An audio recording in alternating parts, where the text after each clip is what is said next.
Hey everybody, and welcome back to our YouTube channel. First off, congratulations to Tom Benjamin for winning last week's t-shirt giveaway. We do t-shirt giveaways every week. All of these designs are available. All you have to do is leave a comment below on this video. Let me know what shirt design you want, what t-shirt size you want, but let's get right into the video. Today we'll be discussing the difference between diesel and automotive. So the first major difference between diesel and automotive is the urgency of a repair. Simply put, when your car breaks down, nobody really cares other than the person that owns that car or maybe the kid that needs to get to soccer practice. However, when a semi-truck breaks down, that's potentially hundreds of thousands of dollars in that trailer that need to get from point A to point B. The second difference between working on semi-trucks and automotive: more room. As a bigger guy myself, I can appreciate this. A lot of cars have all of their components jam-packed. You don't have room to really maneuver your way through. In a semi-truck, it's a little bit more forgiving. Us big guys can kind of get in there, squeeze in, and we can find some areas to work in. Number 3, road calls. Although there are some road call services like AAA that can do, tires and basic things on the road, many trucking companies in the industries have whole teams that will do road calls, making sure that they can go out on the side of the highway and get those trucks back on the road.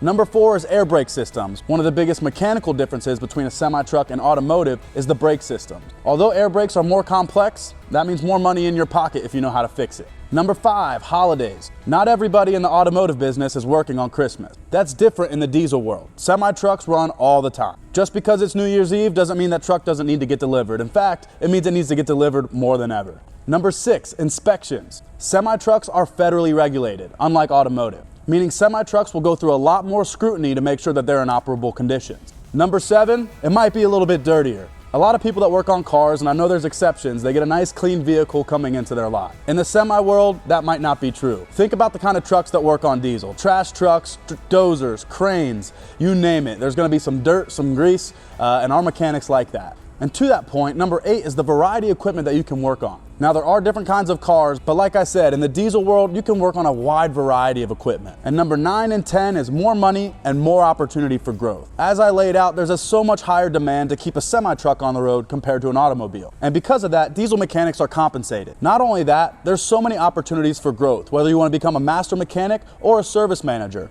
there are so many routes that our companies will allow entry-level technicians to climb that ladder. So what did I miss? Tell me your thoughts in the comment section below. And as always, make sure you're subscribed and leave a comment for your chance to win the t-shirt giveaway for next week. And I'll see you guys next Monday.